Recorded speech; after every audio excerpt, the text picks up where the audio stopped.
Hi guys, welcome back. In this class, we are going to learn about network management and the concept of network management. And this is actually a continuous class of the previous week, and I hope that you enjoy this class. We will get to learn about network infrastructure design. What do we mean by that, and what are the different types of infrastructure design? So we can simply say that about network infrastructure design. It's actually the basic, background, or the basic, stones of your network.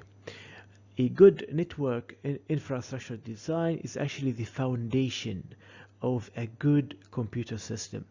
If you have a very good design or a very good computer capabilities, but you have a poor infrastructure design, which means your computer is going to be useless. So no matter how good your design your computer system, if the network infrastructure design is poor, so then the system will not actually run efficiently due to network congestion.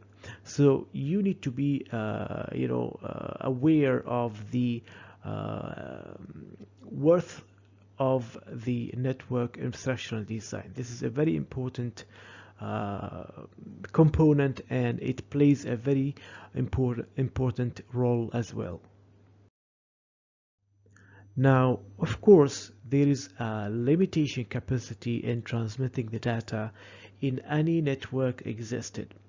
As the number of network devices increases, the congestion increases as well, which affects the network performance. Okay, so in any good network infrastructure design, there is actually a very important and essential factor in reducing the network congestion and maintaining the network in top performance.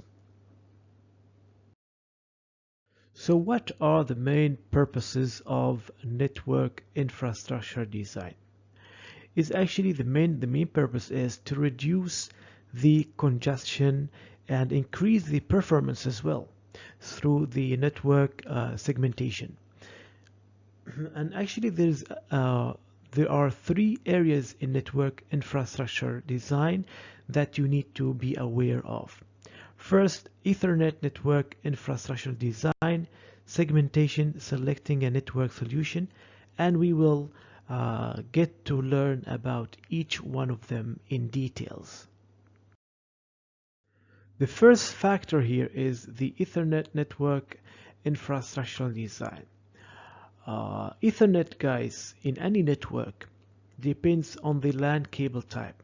If the LAN cable type is not actually one of the best, or one of the best in connection or transmitting the data, this is obviously going to affect the network infrastructure design. And you can use hubs or repeaters to connect multiple segments in a star topology, as we have learned about connecting a network, and we have learned about the hubs and repeaters. And then there are limits whatsoever to the number of segments and repeaters that you can connect in this manner. As we have learned as well, there's actually a limit. We cannot connect so many repeaters and segments. This is actually going to weakness the signal as well. So we keep on the middle. We consider all the factors in this area. So the fast Ethernet and gigabit Ethernet are actually variations of Ethernet standard. For example, the fast Ethernet standards, which operate 100 megabytes and uses either twisted pair or fiber optic cable. On the other hand, we have the gigabit Ethernet operates at, for example, 1000 megabyte, 1 gigabyte, by using the same category 5 twisted pair cables as Ethernet. Now, in the first case, Ethernet that use twisted pair cable must adhere to the following network instructional design rules to make sure it's following the instructional design. It can have a maximum of 5 segments, which is cables connecting to 2 hubs. So only 5 cables and 2 hubs in this case.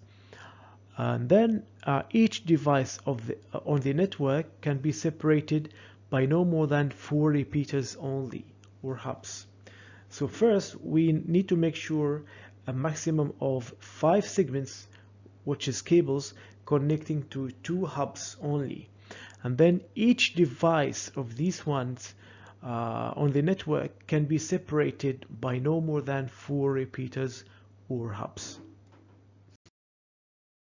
So why do we actually need segmentation in network infrastructure design?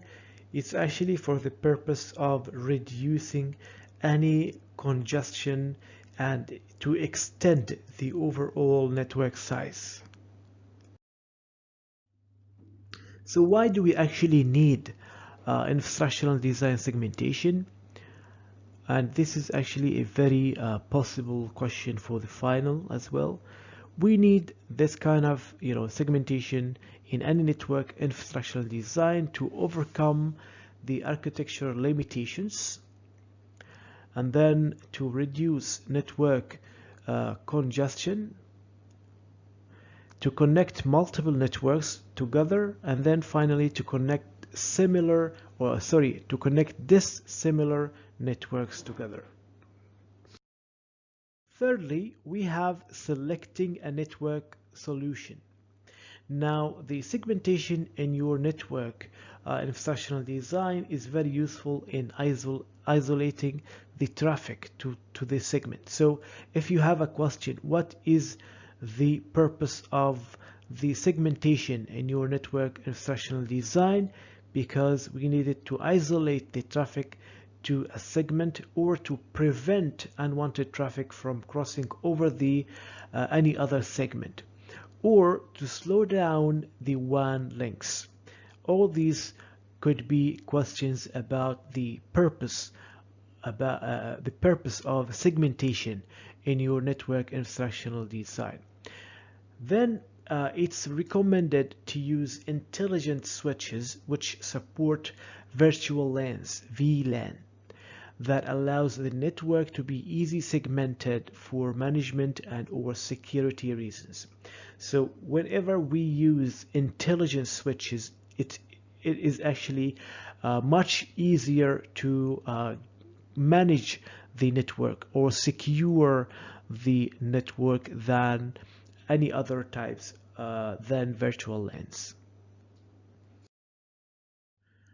Okay, now we get to learn about the network management. What does it mean, and what are the categories of network management, which is I'm going to discuss in details in the coming slides.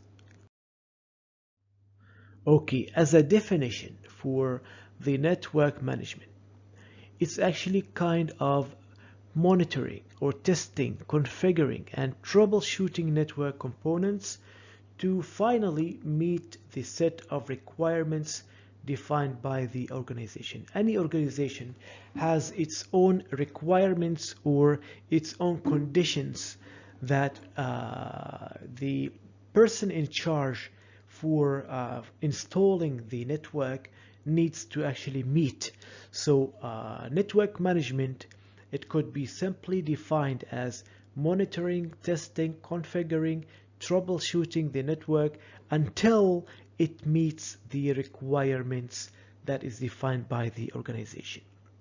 So the network management system uses 3 main parties. First, the hardware, the software, and us as a human to set both the hardware and software to set them up. So when we talk about network management, we are talking about 5 essential categories.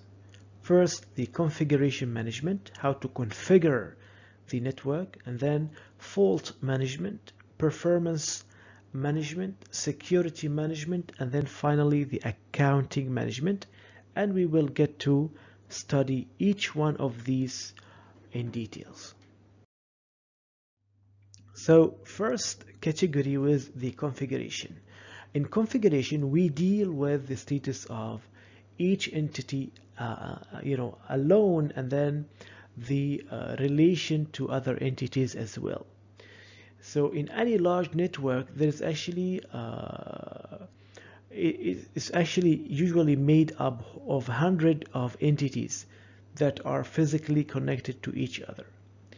And then these entities have an initial configuration when the network is set up, but it can be changed with the time.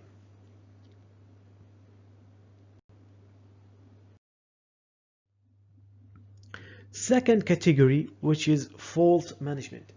Fault is defined as the abnormal condition in the system. Anything that is not normal in the system, we call it fault or how to manage this fault that happened to the system. So the fault management deals with the proper operation of the individual components of the complex network. And there are two types of fault management: the reactive and the proactive fault management.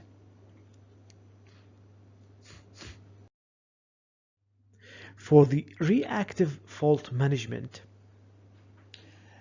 it's actually responsible for detecting, isolating, correcting, and recording faults.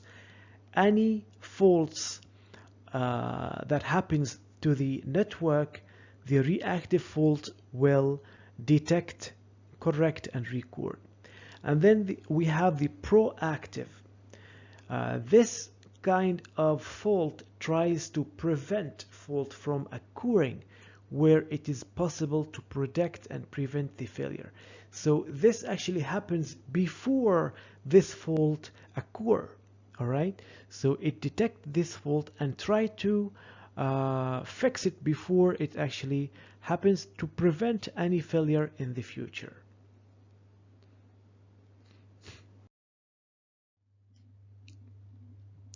Third category, which is the performance management.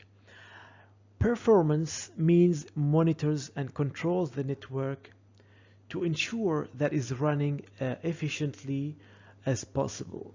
So the performance actually of the system depends on four main things, which are capacity, traffic, throughput, and response.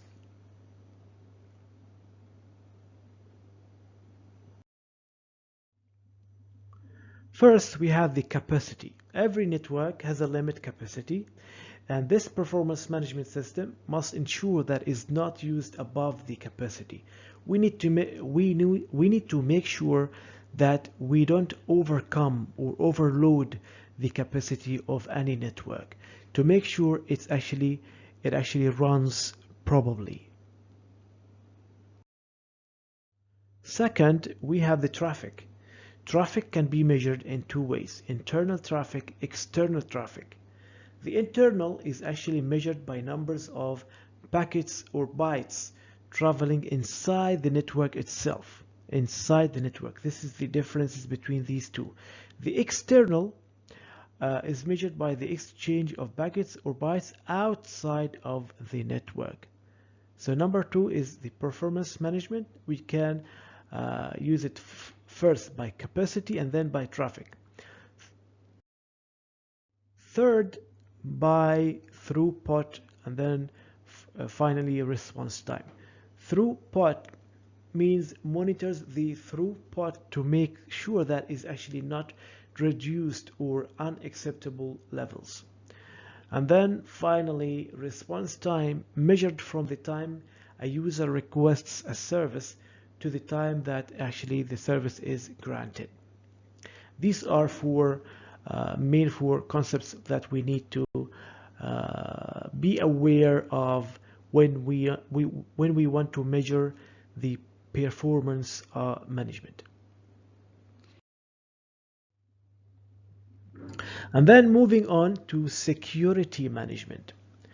Security management, which means they're responsible for controlling access to the network based on the predefined policy. And this predefined policy usually is defined by the organization that we are setting up the network for. And then we have the accounting management. Now, the accounting management actually means the control of users that have access to the network resources throughout the charges. And then under the accounting management, individual users, departments, divisions, or projects are charged for the service they receive from the network. And this is what we mean by accounting management. So it's all about calculating the quota that users, departments, divisions, or projects are used, and then they get charged for the service they receive from this particular network. And that is it for today's class. I hope it's very clear, and we will meet online next class to discuss if you have any questions. And then I have actually uploaded another video about network management as an assessment for you to understand more, and please do not hesitate to ask me if you have any more questions. That's all for today. Take care, stay safe, and see you next week.